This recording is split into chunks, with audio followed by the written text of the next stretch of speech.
This is Dental Practice Risk Management through Regulatory Compliance, Part 3. Texas State Board of Dental Examiners Rule 108.1, Understanding and Implementing Professional Responsibility. Hi, my name is Boyd Shepard. I'm a clinical associate professor in the Department of General Practice and Dental Public Health at the UT Health School of Dentistry here in Houston. I receive no financial benefits that would create a conflict of interest or restrict my independent judgment with regard to the content of this presentation. At any time, while viewing the video streaming course, you can take a break by simply pausing your computer. At the completion of this section, you will be asked to take a short exam in order to complete the requirements for streaming video courses. At the time, you will receive instructions regarding taking the exam. Dental Practice Risk Management through Regulatory Compliance, Part 3. Texas State Board of Dental Examiners Rule 108.1. Understanding and Implementing Professional Responsibility. This online course is designed for dental practitioners to gain a greater understanding of the Dental Practice Act and the rules and regulations of the Texas State Board of Dental Examiners. Specifically, TSBDE Rule 108.1, Professional Responsibility, so that they may implement the appropriate changes and systems in their day-to-day practice that ensures regulatory compliance with these rules and laws. Through understanding and implementation, the participant will also be managing the risks inherent in modern dental practice.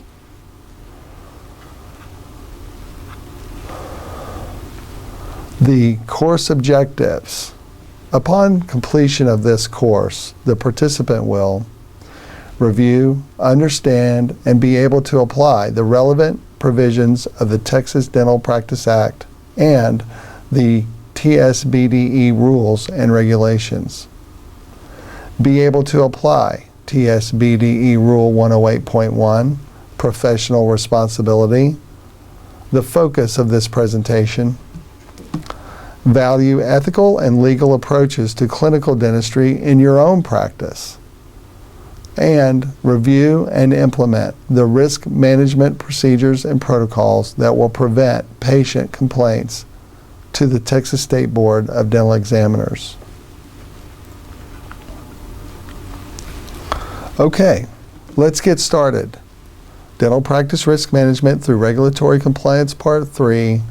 TSBDE Rule 108.1, Understanding and Implementing Professional Responsibility.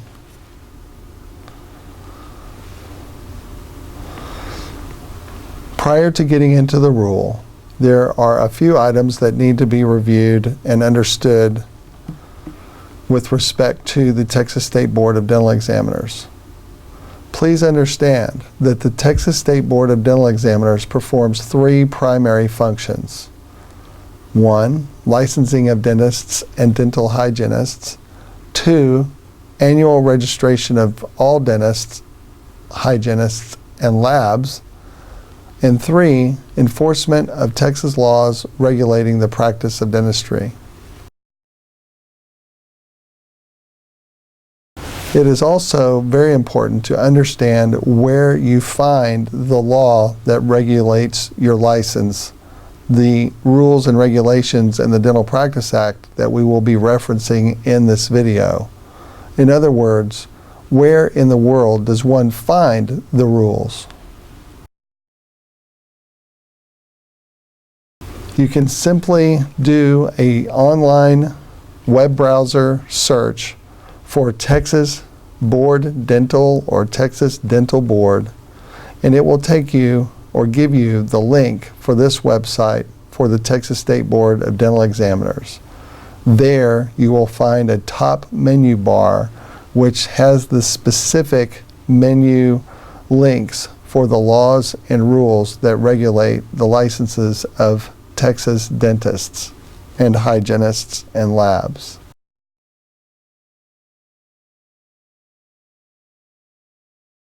On this website, under the Laws and Rules menu link, you will find and be able to access and even save to your computer copies or links to the Dental Practice Act, the board rules, which are part of the Texas Administrative Code, board policy statements, the best example of which is their policy statement on Botox, and not only frequently asked questions that the board has taken the time to give excellent and very detailed answers to, but also forms that the dental board either recommends or requires Texas licensed dentists and other licensees to use, either in communication with the board or in their own practice. Please be aware, new rules are always being proposed and actually incorporated into the law without notice to you. It is wise and very diligent and prudent to check the Texas State Board of Dental Examiners website often. Another way of getting this information is that you can subscribe to the Texas State Board of Dental Examiners newsletter at this email address, newsletter@tsbde.texas.gov.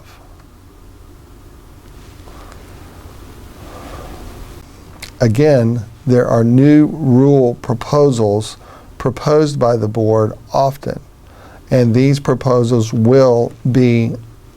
referenced and linked on the State Board of Dental Examiners website. At these locations within their website, you can access these rule proposals, and there will be instructions to even give commentary that may sway whether or not these rules are actually implemented.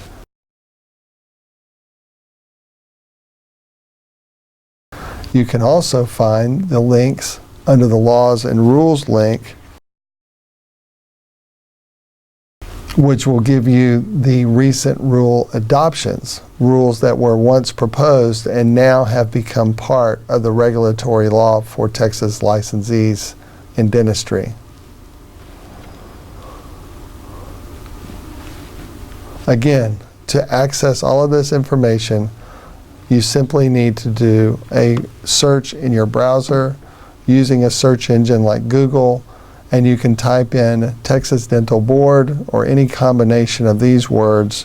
and the Texas State Board of Dental Examiners website will be the first top link. This is important to know and review and understand, because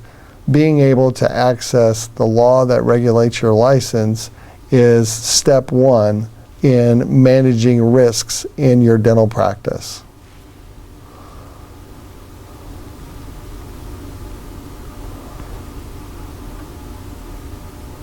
Once you have accessed the page with the rules,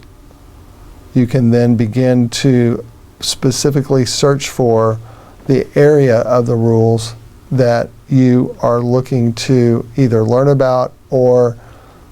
answer questions that you have in your day-to-day practice, and manage any legal situations that may have arisen. Today we'll be in Chapter 108, Professional Conduct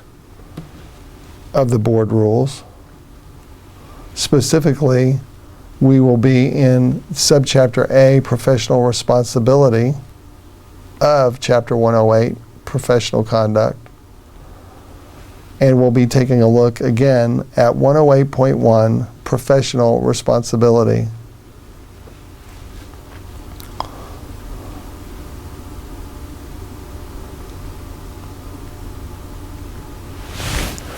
Please note,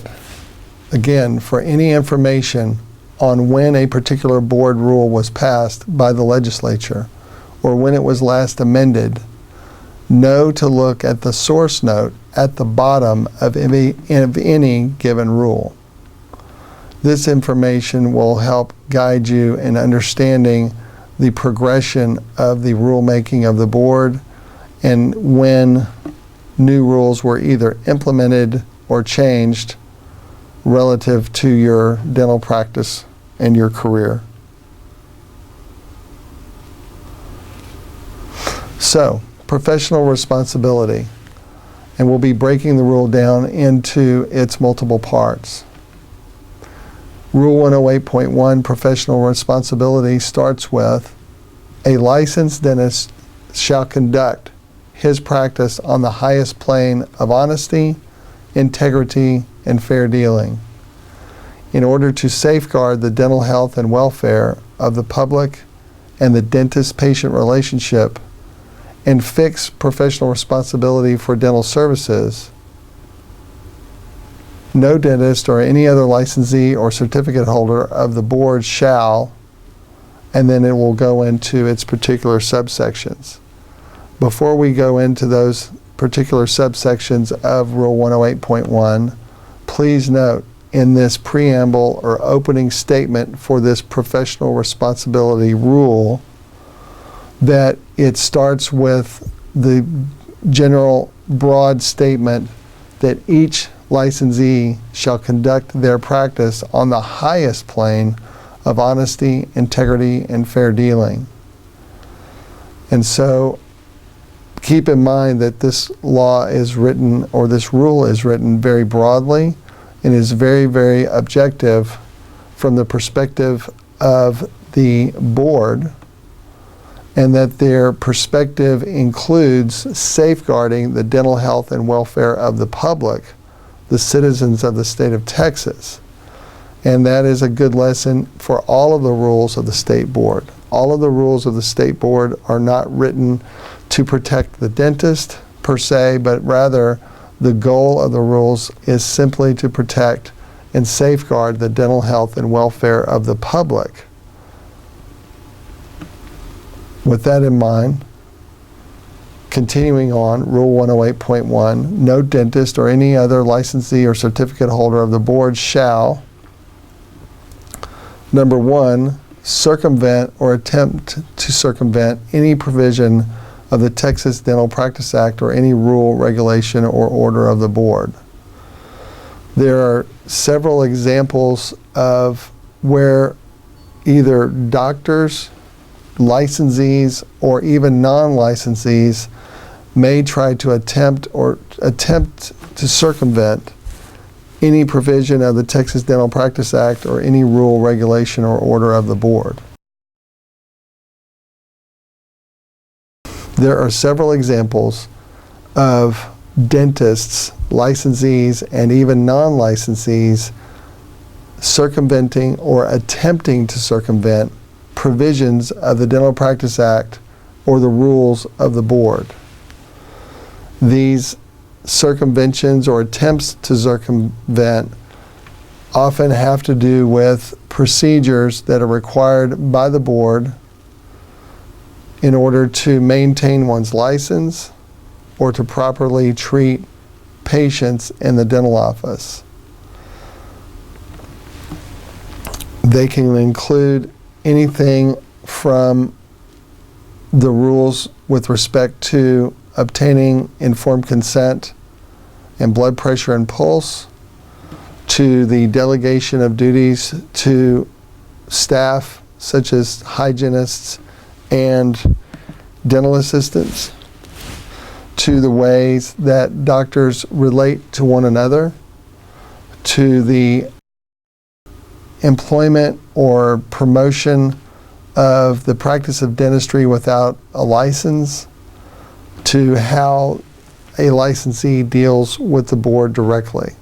Again, this particular subsection of 108.1, Part 1, is broadly written and intended to encapsulate any particular act or omission by a licensee whereby they may be found to circumvent or to attempt to circumvent the Dental Practice Act or the rules. Part 2, no licensee shall participate directly or indirectly in any plan, scheme, or arrangement attempting or having as its purpose or result the evasion of any provision of the Dental Practice Act or any rule, regulation, or order of the board. Again, similar to Part 1, this Part 2 is a little more specific, saying that a licensee shall not participate, whether it's directly or indirectly, in any scheme or arrangement that attempts or has the purpose to evade any provision of the Dental Practice Act or the rules of the board. This professional responsibility rule is therefore capturing fraudulent conduct, conduct with intent to evade the board, conduct with intent to either ignore or sidestep any particular rule of the board, and does so with this Part 1 and Part 2. Part 3, a licensee shall not fail to exercise reasonable diligence to prevent partners, associates, and employees from engaging in conduct which would violate any provisions of the Texas Dental Practice Act or any rule, regulation, or order of the board. Now, this particular Subpart 3 has a lot of teeth in it, in the sense that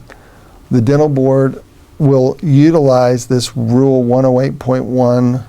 Subpart 3 to hold liable or responsible owners of dental practices whereby their partners or associates or employees may have engaged in conduct that violated the provisions of the Dental Practice Act or the board rules. In other words, it's not the dental practice owner, not the licensee owner of a practice, that may have committed the conduct in question. It could have been the partners of the practice or the associates, the associate doctors of the practice, or the employees of the practice that engaged in conduct that was violative of the Dental Practice Act or the rules.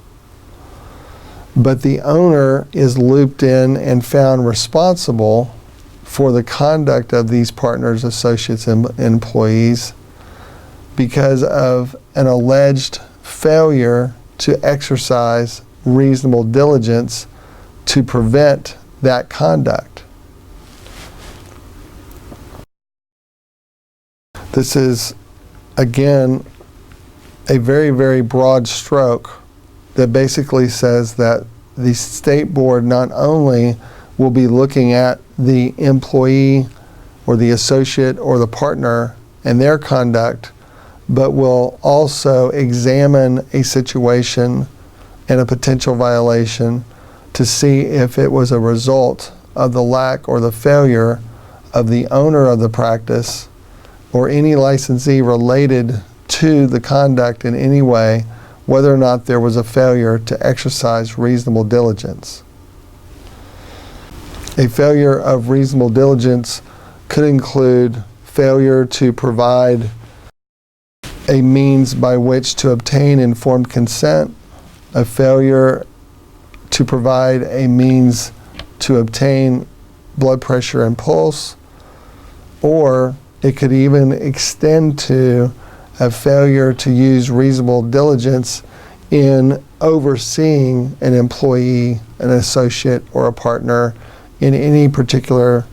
act or conduct that would be violative of the Dental Practice Act or the rules. So, keeping in mind and going back, when you combined Subpart 1, that no licensee shall circumvent or attempt to circumvent any provision of the Texas Dental Practice Act or any rule, regulation, or order of the board, and the way that this is broadly written, which is preceded by the opening or preamble statement to this rule, that a licensed dentist shall conduct their practice in the highest plane of honesty, integrity, and fair dealing, with the intent of safeguarding the health and welfare of the public and the dentist-patient relationship. What follows in subparts 1, you shall not circumvent or attempt to circumvent any provision of the act or any rule of the board, followed by 2, or no licensee shall participate directly or indirectly in any plan, scheme, or arrangement attempting to have its purpose or result in the evasion of any provision of the Practice Act or the rules, followed by no licensee shall fail to exercise reasonable diligence to prevent partners, associates, and employees from engaging in conduct that would violate the provisions of the Dental Practice Act or any rule or regulation of the board. What you have is a combination of sub-rules just in these first 3 of 108.1 that not only looks at the conduct of any given licensee, but also looks at the conduct of their partners, associates, and employees, and how their relationship and their involvement in any given treatment or conduct that's regulated by the board relates to each other. In other words, in both directions.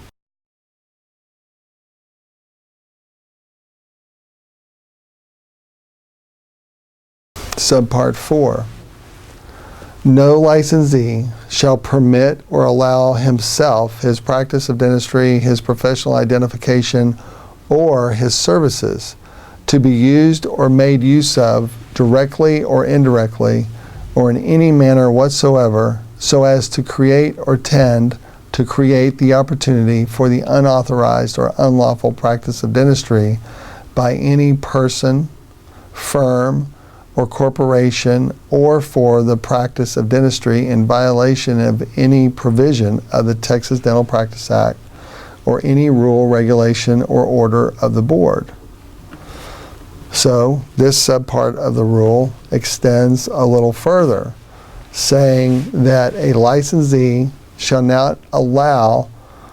their services to be made use of for the unlawful practice of dentistry, whether it be directly or indirectly, as well as not only their services, but themselves, their practice, or their professional identification. All of that must be with the highest plane of integrity so as to not allow the opportunity by someone who is not licensed to make use of one's practice, one's professional identification, one's services as a licensee. That shall not be used by anyone who is unlicensed for the opportunity of the unauthorized or unlawful practice of dentistry. What's important here is to understand and to go back and look at the definition of the practice of dentistry, which is in the Dental Practice Act. The Dental Practice Act defines the practice of dentistry as basically, in a nutshell, the delivery of dental services by a Texas licensee. Basically, the Dental Practice Act defines the practice of dentistry as the delivery of dental services by a Texas licensee by the State Board of Dental Examiners. It's a pretty cut and dry, black and white, short definition. It goes into some subparts, but anything that has to do with the delivery of dental services by a Texas licensee is the only thing authorized and defined as the practice of dentistry in Texas. If someone is not a licensee, if they do not have a Texas dental license, but they are utilizing a licensee in some manner, or utilizing that licensee's practice of dentistry to facilitate the delivery of dental services, or if they're using a licensee's professional identification, whether it be their license number, or their name, or their degree, or in any way holding out that they have a license or that they're authorized to practice dentistry pursuant to another's professional identification, again, name or license number, or if a non-licensed person or group is utilizing the services of a licensee. And all of this is whether it's direct or indirect in the opinion of the board or in any manner whatsoever, very, very broad language, and done so in a way that creates or tends to create the opportunity for the unauthorized or unlawful practice of dentistry, this will be in violation of the Dental Practice Act and this particular rule, 108.1. You'll be violating the Dental Practice Act because you'll be violating the rule that defines the practice of dentistry, and then this rule delves even deeper to say that this conduct will be in violation of this rule. You cannot delegate the practice of dentistry to a non-licensed person. That is why it's also important to understand the delegation of duty rules in Rules 114 and 115, which has to do with the delegation of duties to dental hygienists and dental assistants, which will be reviewed in a separate video presentation. Understand, the unlawful practice of dentistry is a third-degree felony. So anyone that is utilizing the identity or license number or services of a dentist, a licensed dentist in the state of Texas, for their own gain and holding themselves out as a dentist or with the authority to practice dentistry is committing a third-degree felony. The dentist that may be involved in this scheme or conduct will be in violation of this rule because they allowed their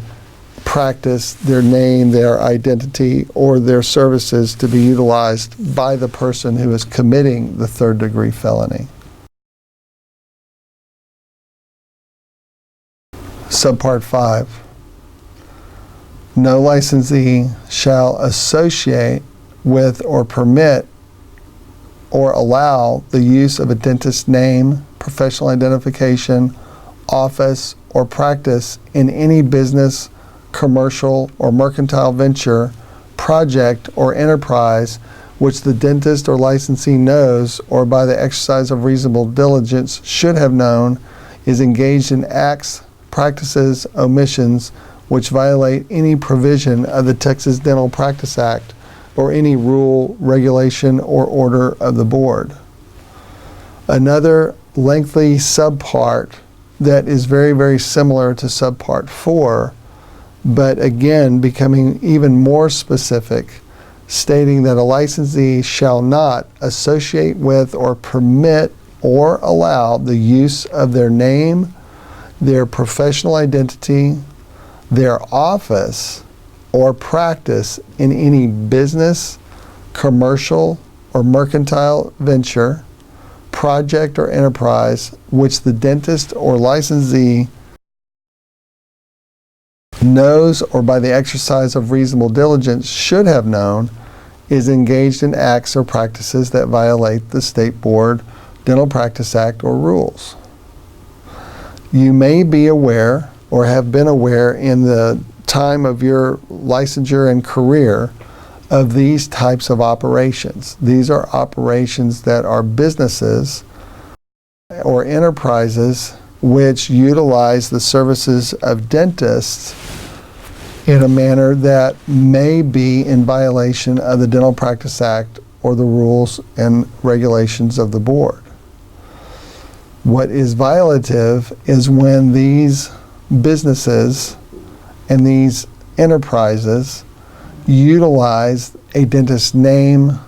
or their professional identity or even the use of their office or practice in a way that violates the Dental Practice Act or the rules. Specifically, whether or not they are utilizing that location or that identity in a manner that is violative of the definition of the practice of dentistry. Is their practice of dentistry without a license occurring? So not only in Rule Subpart 4 of Rule 108.1, not only can the dentist not permit or allow themselves or their professional identity or their services to be used or made use of, but also Texas dental licensees are prohibited from associating with or permitting or allowing the use of their name or professional identification or their office or practice in any business or commercial or mercantile venture or project or enterprise. So as redundant as Subpart 4 and Subpart 5 may appear to be, Subpart 5 is really an extension of this concept that reaches and includes the utilization of one's office in addition to the name, professional identity, and specifically calls out or points to businesses, commercial or mercantile ventures or projects or enterprises which the dentist or licensee knows or by the exercise of reasonable diligence should have known is engaged in acts or practices that violate the Dental Practice Act or the rules of the board. A note or a word about whether or not a licensee knows or should have known by the exercise of reasonable diligence. To be alleged to violate this rule, the state board would have to show that the licensee knew that their association or their permission or their allowance of the use of their name or their ID or their office was violative. They'll have to show that the licensee knew that this was being done, or in the opinion of the board, an objective perspective, they will have to show that it was so obvious that even the exercise of reasonable diligence, the licensee should have known. They don't have to necessarily prove that the licensee knew, but that the conduct was so apparent that the mere exercise of reasonable diligence, they should have known that the business, commercial venture or project or enterprise was engaged in those acts or practices. Subpart 6. A licensee shall not divide, share, split, or allocate, either directly or indirectly, any fee for dental services, appliances, or materials with another dentist or with a physician, except upon a division of services or responsibility and with the prior knowledge and approval of the patient. Provided, however, this section shall not be construed to prohibit partnerships for the practice of dentistry. So, in your education about the Dental Practice Act and the rules, it's not uncommon for dentists and licensees throughout their career to know and understand that you cannot fee split, what's called fee splitting, with non-licensees. And that's this particular rule. A licensee shall not divide, share, split, or allocate directly or indirectly any fee for dental services with another dentist or with a physician except upon division of services or responsibility and with the prior knowledge and approval of the patient, and this shall not be construed to prohibit partnerships for the practice of dentistry. This has to do with the splitting of fees between dentists, not the division of fees between dentists and non-dentists, which is covered specifically in the Dental Practice Act as well as elsewhere in the rules. But this is basically saying that as long as the patient knows and understands and has prior knowledge and approval, that is the exception that allows basically for doctors to work for other doctors. The purpose of this rule is to organize the way that fees are distributed for services rendered. When services are rendered by, the best example being an associate dentist, a dentist that's an employee of another dentist, then that employee obviously will be working for, let's say, a percentage of production or percentage of collection. And that percentage, for example, might be 30% of their production or collection, is how the dentist rendering the services is compensated. The remainder, the 70% of any given fee, is then divided out and stays with the practice and arguably the owner of the practice. And it's this 70% by which the overhead is covered that facilitates the location, the time, the auxiliary personnel, and any other expenses that goes into the dental treatment in question. Getting even more specific, let's say that it's a full porcelain fused to metal crown. Let's say that the fee is $1,000 and that the crown is prepared and seated and the entire service is provided by the associate or employee dentist, and the fee is $1,000. At 30% for the rate of compensation pursuant to some agreement, whether it be handshake or in writing, the associate or employee dentist will earn 30% of that $1,000 or $300. The remainder, the $700, the 70% of that $1,000 will go to the practice and arguably the owner of the practice, and through their business systems, that 70% is what covers the overhead associated with that treatment. This rule, Rule 108.1, Subpart 6, at first glance in the first part of the first sentence, or the rule states that a licensee shall not divide, share, split, or allocate, either directly or indirectly, any fee for dental services, appliances, or materials with another dentist or with a physician. So it starts off saying you can't do that. It starts off saying you can't divide the fee of $1,000 into 30% and 70%. But then after that first part, it says, except upon a division of services or responsibility and with the prior knowledge and approval of the patient. In other words, the exception is there's been a division of services or responsibility. The associate or the employee has been delegated the specific permission to provide those services and has responsibility over it,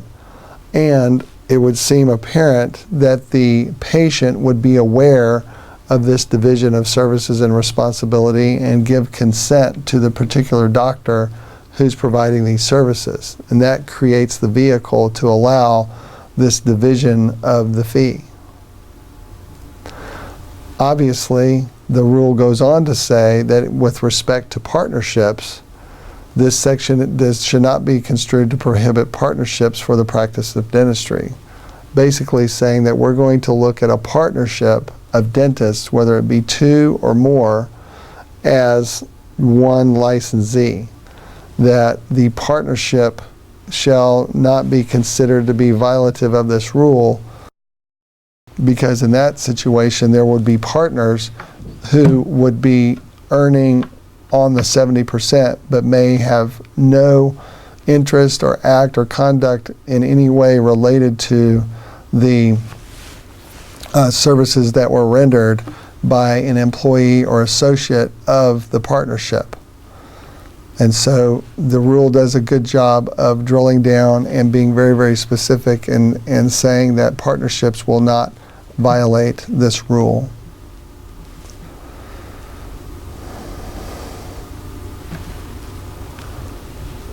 Subpart 7.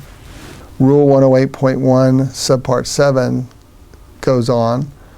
A licensee shall not provide prescriptions for any medications to patients of other dentists who are part of an after-hours call agreement with the licensee holder without first taking steps to determine that the individual is in fact a patient of the other dentist. Such steps shall include determination of the patient's basic medical history, including name and when last seen by the patient's doctor, service performed, and prescriptions written, if any. This part of the rule is talking about after-hours call agreements where doctors agree with one another to cover the patients of a particular practice while the owner of that practice may be out of town or just unavailable to respond to after-hour calls. And so the rule is preventing and saying a licensee shall not provide prescriptions for any medications to the patients of other dentists, the dentists that are out or unavailable, as part of this type of after-hours agreement, without first taking steps to determine that the individual, the patient of the other dentist, is in fact a patient of the other dentist. Now, at first glance, looking at this rule, this seems like it would be fairly impractical, because it goes on to say that such steps shall include determining their basic medical history.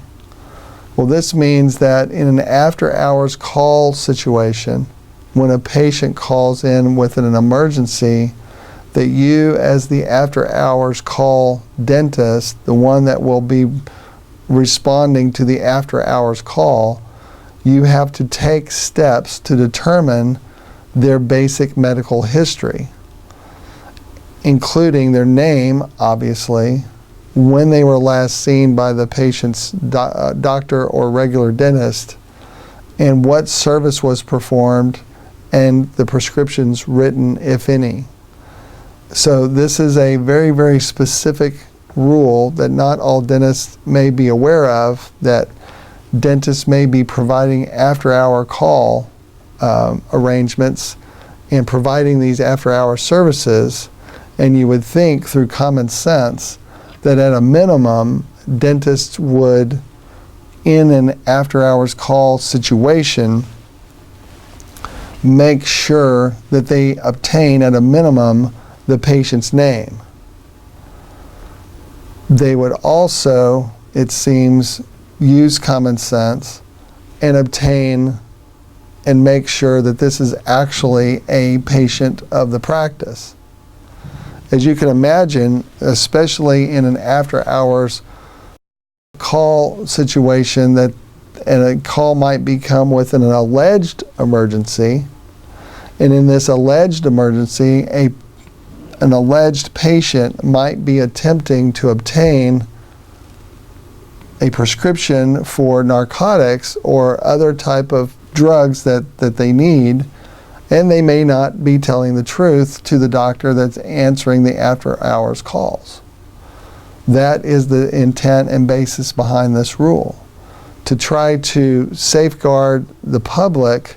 by not allowing patients to obtain prescriptions in an unauthorized fashion through basically being untruthful and lying over the phone to the doctor who is taking the after-hours call. And so the dental board is saying, in order to do this correctly and in a way that safeguards you, the doctor, as well as the public, we want you to get a minimum amount of information that includes the patient's name and the details of when the patient was last seen by their regular dentist that you're providing the on-call or after-hours call services for, and then go even further to learn and write down and keep and record the services performed and the prescriptions written, if any, when they were seen or last seen by their regular dentist. In other words, there needs to be a handoff or a transition with enough information to help confirm that this individual is in fact a patient of the other dentist, as stated there in the middle of the rule. Now, in order to prove you, the provider of this after-hours call services, that you did in fact obtain this information, then it's obviously prudent and would be common sense that you would record this in writing and that you would get this list of information pursuant to Rule 108.1, Subpart 7, and that this writing of their name, their basic medical history, their information with respect to the last time they were seen by their regular dentist and the services and prescriptions that were written at that time, the record that you make, the writing that you make, it might be on a notepad or a sticky pad at your home when you're taking the on-call emergency call from this alleged patient, that now becomes part of the dental record. That needs to be transcribed or otherwise copied and included into the progress notes of the dental record. All of this information that's required by Rule 108.1 Subpart 7 now needs to be incorporated into the records of this particular patient. If this is a patient who is a regular patient of the other dentist, they should have a patient chart or patient record with the practice already. If they are calling on an emergency and they're not a patient of record, you can still obtain this information, and it'll be this information that starts the new record for the practice on this particular patient. The rule is not saying that you are prohibited from seeing someone who's coming to the practice for the first time. The rule is telling you that this information during an after-hours call arrangement and services provided after hours, at a minimum you need to obtain this amount of and this specific information.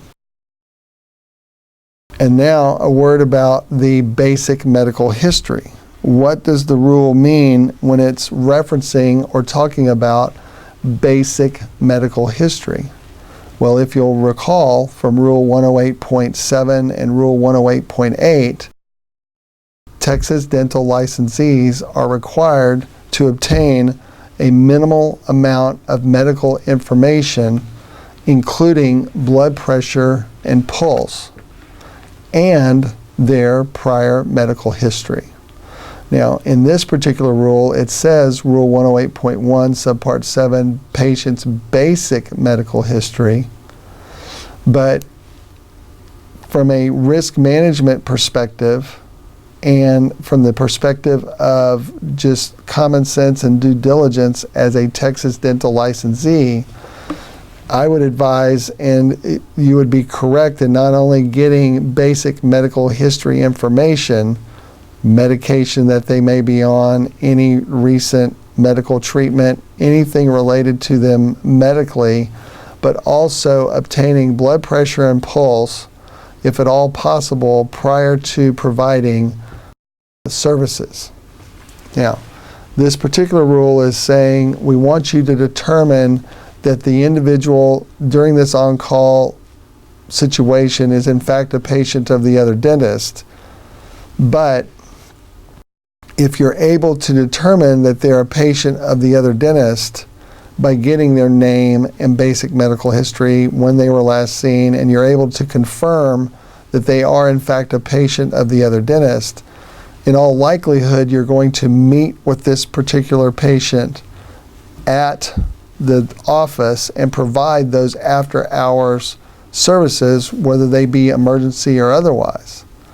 And it would be at that time that you would reconfirm all of this information, that you would look for or search for their record, if at all possible, if they are a patient of record, or you would start the new record on this patient if they are not. And in whether or not you're starting the new record or if it's a patient of record, the advice is to, again, not only confirm the basic medical history, but to also obtain blood pressure and pulse information pursuant to Rule 108.7 and Rule 108.8 of the State Board rules. So, to review briefly,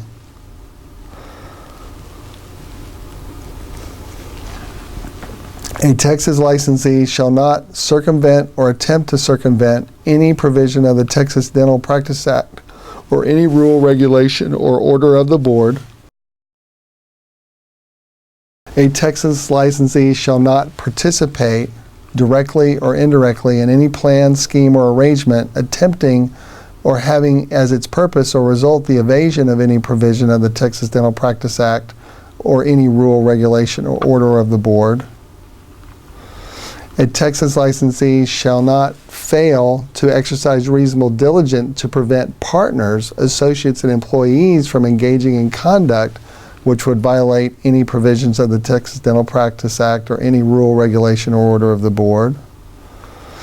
A Texas licensee shall not permit or allow himself, his practice of dentistry, his professional identification, or his services to be used or made use of directly or indirectly or in any manner whatsoever so as to create or tend to create the opportunity for the unauthorized or unlawful practice of dentistry by any person, firm, or corporation, or for the practice of dentistry in violation of any provision of the Dental Practice Act or any rule, regulation, or order of the board. A Texas dental licensee shall not associate with or permit or allow the use of a dentist's name, professional identification, office, or practice in any business, commercial, or mercantile venture, project, or enterprise which the dentist or licensee knows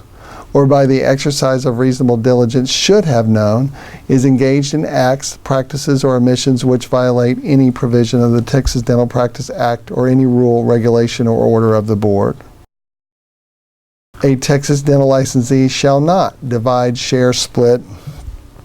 allocate either directly or indirectly any fee for dental services, appliances, or materials with any other dentist or with a physician except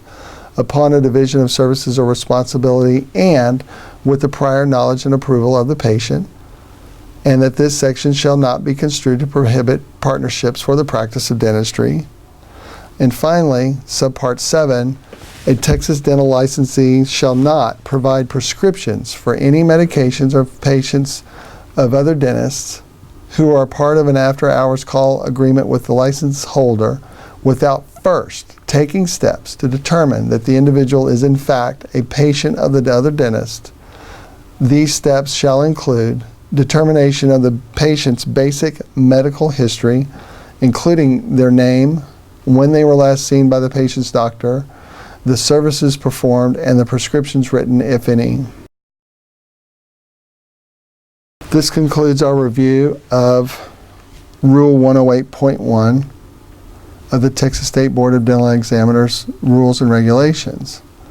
If you have any questions about this presentation, and if you need clarification on any point, please send an email to utsdcontinued@uthtmc.edu. This has been Dental Practice Risk Management through Regulatory Compliance Part 3, Texas State Board of Dental Examiners Rule 108.1, Understanding and Implementing Professional Responsibility, which may be found at the State Board of Dental Examiners website at this URL. This completes Dental Practice Risk Management through Regulatory Compliance Part 3. It is now time for you to take a short exam in order to complete the requirements for streaming video courses. Due to the nature of our subject content, a passing score of 90% is necessary in order for you to pass the course. Upon a successful completion of this exam, you will be visually informed that you have met the requirements to proceed. If you fail to answer enough questions correctly, you will be instructed to take the exam and a new set of questions will be provided. You will have 3 chances to fulfill the requirements. If you are not successful, you will be instructed to review this section again. Good luck on the exam. And then, if you are ready to take Dental Practice Risk Management through Regulatory Compliance Part 4, State Board of Dental Examiners Rule 108.5, Understanding and Avoiding Patient Abandonment, then upon the completion of the exam, you will be provided a link to continue. If you wish to proceed at a later date, you will need to log in and no further payment is necessary as this is a continuum.